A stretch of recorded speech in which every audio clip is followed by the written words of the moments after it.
Nyarlathotep. El caos que se arrastra. Yo soy el último. Contaré al oyente desocupado. No recuerdo distintamente cuándo empezó todo, pero fue hace meses.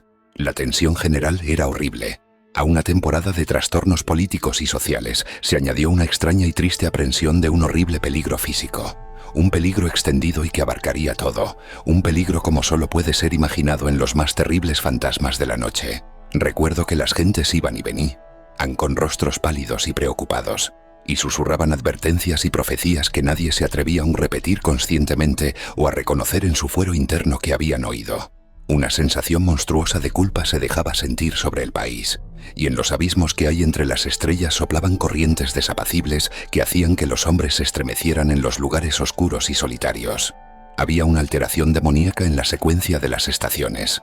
El calor se prolongó durante el otoño de modo temible, y a todas las personas les parecía que el mundo, y quizás el universo, había pasado del control de los dioses o fuerzas conocidas al de los otros dioses o fuerzas desconocidas.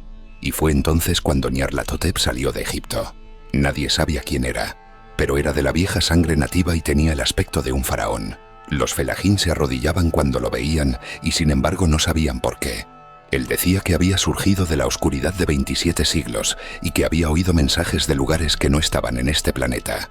Nyarlathotep vino a los países civilizados, moreno, delgado y siniestro, siempre comprando extraños instrumentos de cristal y metal y combinándolos para formar instrumentos aún más extraños.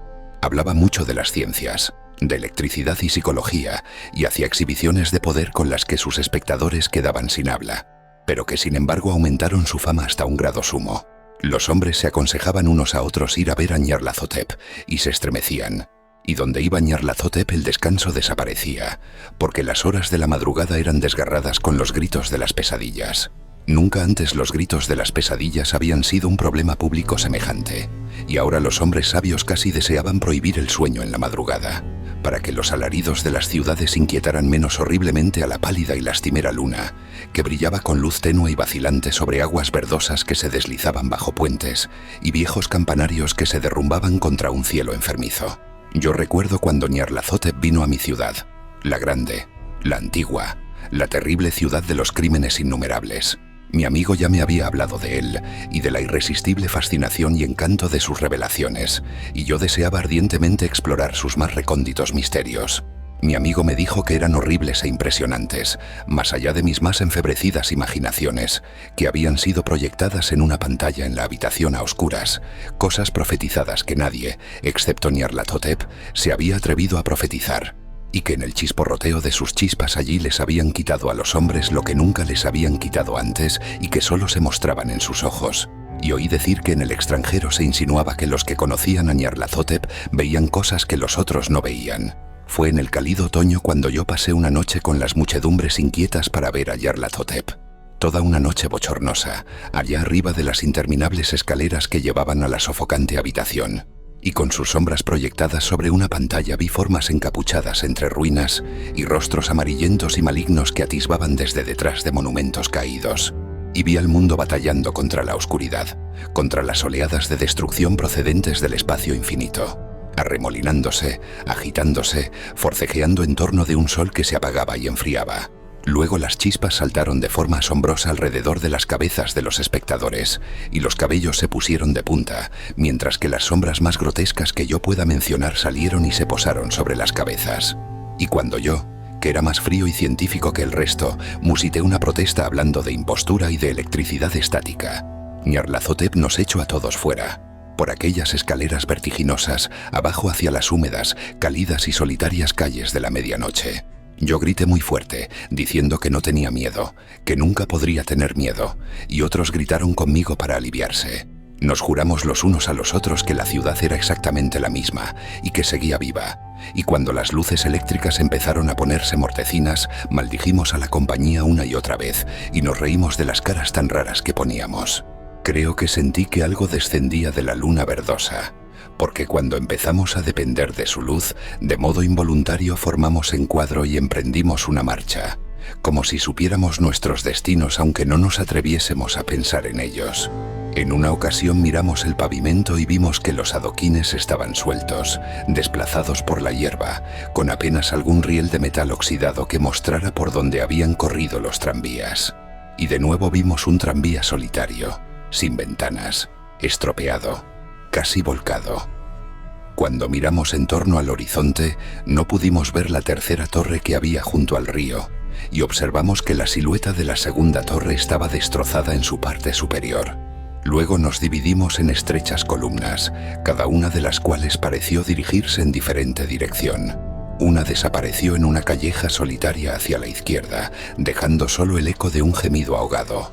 Otra bajó por una entrada del metro casi tapada por los hierbajos, aullando con una risotada de loco. Mi propia columna fue chupada hacia campo abierto, y entonces sentí un escalofrío que no era propio del cálido otoño, porque cuando llegamos con paso furtivo al oscuro páramo vimos que nos rodeaba un infernal brillo lunar de nieves malignas. Nieves sin sendas, inexplicables, barridas a ambos lados en una sola dirección, donde había un torbellino de lo más negro a pesar de sus muros relucientes. La columna pareció muy fina, mientras caminó pausada y penosamente, de modo soñoliento, hacia el torbellino. Yo me quedé atrás, porque la negra grieta en la nieve iluminada de verde era horrible, y me pareció oír los ecos de un gemido inquietante conforme mis compañeros desaparecían. Pero yo tenía poco poder para quedarme rezagado, y como si me hubieran llamado por señas los que se habían ido antes, medio flote entre los titánicos copos de nieve arrastrados por el viento, estremeciéndome asustado hacia el invisible vórtice de lo inimaginable. Sensible a mis gritos, delirando torpemente, solo los dioses que fueron podrían explicarlo. Una sombra enfermiza y sensitiva retorciéndose en manos que no eran manos, girando ciegamente y dejando atrás medianoches espectrales de creación podrida, cadáveres de mundos muertos con llagas que fueron ciudades, vientos sepulcrales que cepillaban las pálidas estrellas y las hacían parpadear muy bajas. Más allá de los mundos, vagos fantasmas de cosas monstruosas, columnas medio entrevistas de templos no santificados que descansan en rocas sin nombre bajo el espacio, y que alcanzan hasta los vertiginosos vacíos que hay por encima de las esferas de luz y oscuridad. Y a través de este repugnante cementerio del universo, un ahogado y enloquecedor batir de tambores, y el fino y monótono gemido de flautas blasfemas desde las inconcebibles y oscuras cámaras que hay más allá del tiempo.